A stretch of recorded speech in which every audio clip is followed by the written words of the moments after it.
Hello दोस्तों, आज की कहानी है औकात। जैसे ही दरवाजे की घंटी बजी, नेहा ने भाग के दरवाज़ा खोला। अपने पापा को देख मुस्कुराते हुए उनके हाथों से टिफ़िन ले लिया। क्या कर रही है मेरी गुड़िया? अपनी बेटी को दुलार करते हुए अशोक ने घर के अंदर झांका और अंदर की शांति देख वो समझ गया, आज भी पूजा घर पे नहीं है। बेटा, मम्मी घर पे नहीं है क्या?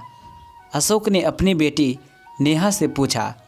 नहीं पापा, जब मैं और अन्नू स्कूल से घर आए तो पड़ोस की निशा आंटी ने हमें चाबी दी थी। खाना खाया तुम दोनों ने? और अन्नू कहाँ है? अशोक ने पूछा। पापा, अन्नू को बुखार है, मैंने पट्टी लगाई लेकिन सिर बहुत गर्म है। नेहा की बात सुनकर घबरा कर अशोक कमरे में गया। नन्ही अन्नू बेसुध बेड पे सोई थी। घबराया अशोक तुरंत अन्नू को लेकर डॉक्टर के पास भागा। डॉक्टर ने दवा दी और घर भेज दिया। घर आते आते एक ब्रेड का पैकेट और दूध ले लिया। अशोक ने जानता था आज बच्चों ने खाना नहीं खाया था। घर आ बच्चों को दूध गर्म कर ब्रेड के साथ खिला और अन्नू को दवा दे सुला दिया।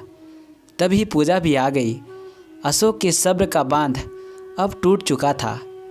पूजा को देखते ही धीर गंभीर अशोक पूजा को डांटने लग गया। ये क्या हरकत है पूजा? सारा दिन गायब रहती हो, न घर की फिक्र न मेरे बच्चों की फिक्र। अन्नू बुखार से तड़प रही थी, लेकिन उसकी माँ को अपनी किट्टी से फुर्सत कहाँ है। अपने ही रोम में अशोक बोला चला जा रहा था, अन्नू को बुखार है। जैसे ही पूजा ने सुना, हाथ का पर्स फेंका और भाग के कमरे में गई। शांत स्वभाव अशोक आज अपने आप से बाहर हो रहा था। तभी पूजा आकर अशोक के पैरों पे गिर पड़ी और दोनों हाथ जोड़े रोने लगी। ये क्या पूजा, क्या हुआ? अन्नू अब ठीक है, इतना क्यों रो रही हो? पूजा को रोता देख अशोक एक क्षण में अपना गुस्सा जैसे भूल गया। क्या हुआ बताओ मुझे? तुम तो अनन्या के घर किट्टी में गई थी ना, फिर ऐसा क्या हो गया जो इतना रो रही हो?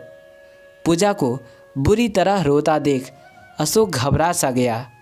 रोते रोते पूजा ने जो कुछ बताया वो सुन अशोक अपना सिर पकड़ बैठ गया। आज उसे खुद पे गुस्सा आ रहा था। क्यों उसने पूजा के हर बात पे सहमति जताई? क्यों नहीं रोका उसे?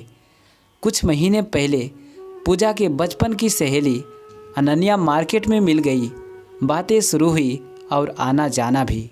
अनन्या के पति अच्छा कमाते थे और रहीसी उनके हर बात से झलकती थी। वही अशोक एक साधारण कमाने वाला, अपने परिवार को प्रेम करने वाला इंसान था। थोड़े में खुश रहना जानता था अशोक, लेकिन पूजा के शौक बड़े थे और अनन्या को देखा देखी उसके शौक को भी हवा लग गई। अनन्या के किट्टी की मेंबर बन गई। पूजा बच्चों से और घर से ध्यान हट गया। बच्चे स्कूल से आते तो अक्सर घर पे ताला लगा मिलता। अशोक जब टोकता तो पूजा लड़ने लग जाती। तुम खुद को पुराने ख्याल के हो, शौक नाम की कोई चीज़ ही नहीं। मैं 2 पल हंस बोल दूँ तो तुम्हें परेशानी होती है। बच्चों का सोच अशोक चुप रह जाता। आज दिखावे में अपने पड़ोसन का बास्लेट पहनकर अनन्या के घर चली गई थी और वो बास्लेट कब हाथों से फिसल गिर पड़ा पूजा को पता ही नहीं चला। अब रोने से क्या होगा? क्या कीमत होगी उस बास्लेट की बताओ पूजा? अशोक ने पूछा तो पूजा ने कहा, डायमंड लगे थे। निशा भाभी को उनके पति ने उनके जन्मदिन पे दिया था। मुझे दिखाया कल तो मैंने मांग लिया एक दिन के लिए। पूजा की बात सुन अशोक ने अपना सिर पीट लिया। अब सोना होता तो वो फिर भी कुछ जुगाड़ करता।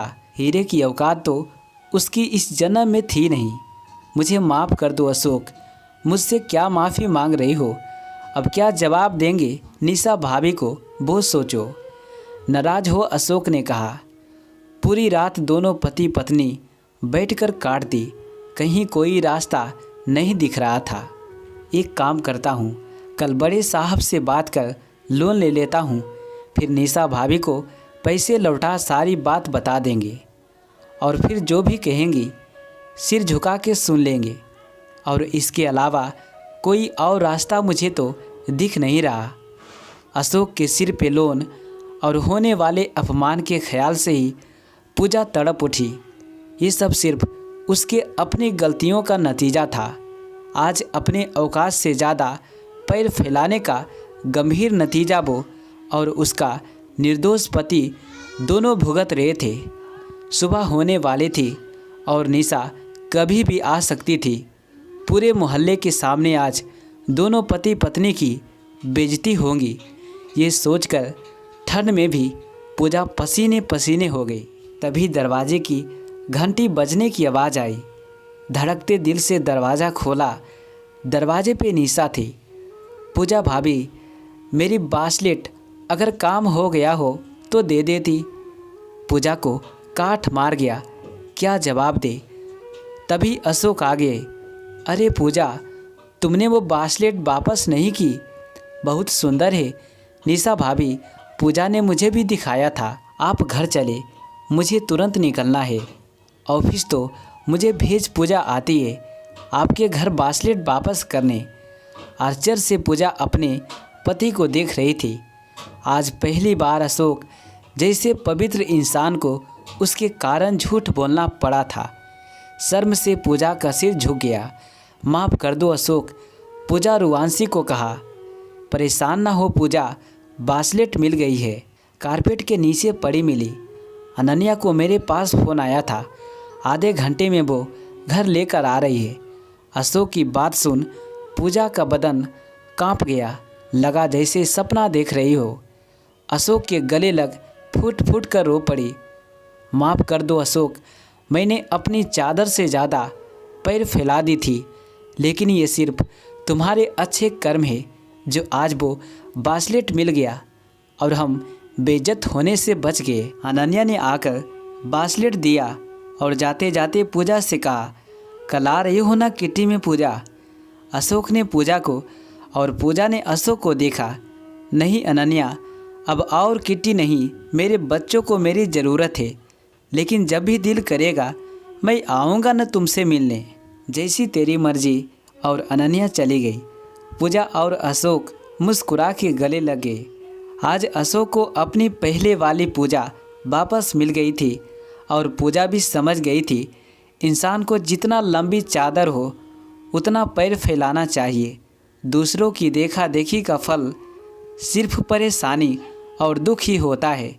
दोस्तों, अगर आपको कहानी थोड़ा भी अच्छा लगा होगा तो वीडियो को लाइक कमेंट शेयर कर दे और इसी प्रकार की और भी कहानियाँ सुनने के लिए चैनल को सब्सक्राइब जरूर करें। यहाँ तक बने रहने के लिए आप सभी को दिल से शुक्रिया। Thanks for watching.